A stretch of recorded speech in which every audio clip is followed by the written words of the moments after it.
자, 여러분 안녕하십니까? AI와 함께 공부하는 방법에 대해서 우리 살펴볼 텐데요. 이번 시간은요, SNS 이거 여러분 많이 하십니까? 유튜브부터 뭐 어떻게 보면 인스타그램, 페북 이런 거 있잖아요.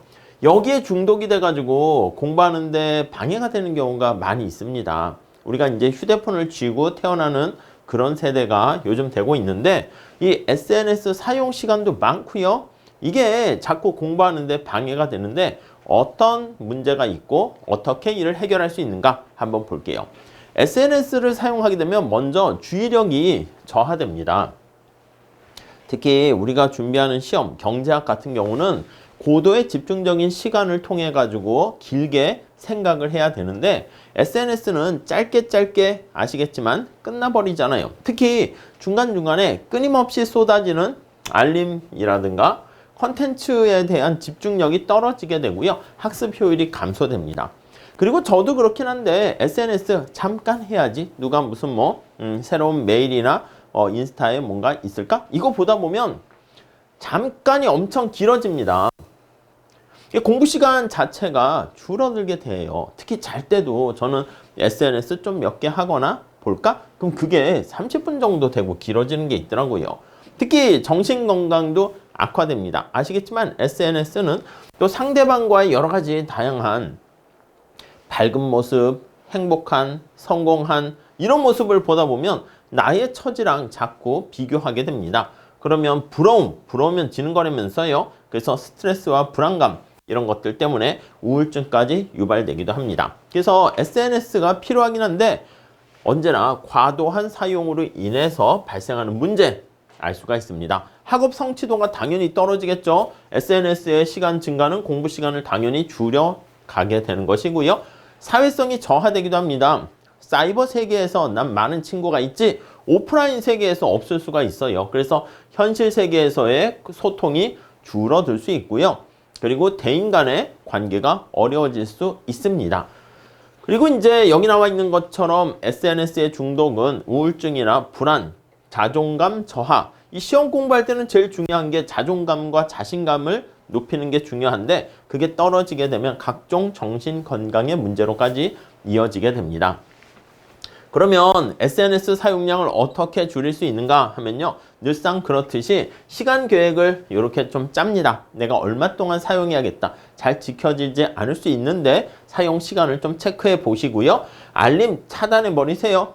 까똑 같은 경우도 보면 까똑 해가지고 답변을 안 달면 상대가 뭐야 읽지도 않고 아니면 읽었는데 답변 안 달면 또 약간 미안하기도 하잖아. 그러니까 알림 자체를 끄거나 특정 시간 동안 차단해서 공부하는 기간 동안 방해 요소를 제거합니다. 그리고 이제 첫 번째는 휴대폰 사용 시간을 제한해야 됩니다. 여러분들이 공부하는 과정이 있는데 얼마나 그냥 중요한 전화가 오고 또 얼마나 새로운 뉴스와 메일을 체크하겠습니까? 사업을 하는 것도 아닌데. 그러니까 가능한 한 휴대폰을 두고 다니시거나 제한을 하시는 게 좋지 않을까 하는 생각입니다. 다 여러분들이 알고 있어요. 알고 있는데 지키지 못하니까 이런 문제에 빠지게 되는 것이죠. 자, 그럼 SNS 사용 중단을 하게 되면 어떤 장점이 있냐면 집중력이 향상될 수 있습니다. 그래서 여러분 같이 시험 준비하시는 분들 경우에는 고도에 집중할 수 있는 시간이 필요한 건데 그 기간을 쫙 늘릴 수가 있고요. 그래서 몰입을 높일 수가 있습니다. 오케이? 이 몰입을 하는 게 굉장히 중요하거든요. 그런 공부의 즐거움, 학문의 즐거움도 느낄 수 있고요. 그 다음 더 나가서 이게 바로 스트레스인데 이런 스트레스를 줄일 수 있다라고 보시면 되겠습니다. 자, 그럼 생산적인 SS 사용법은 어떻게 합니까? 지금 말씀드린 것처럼 시간을 제한하시죠.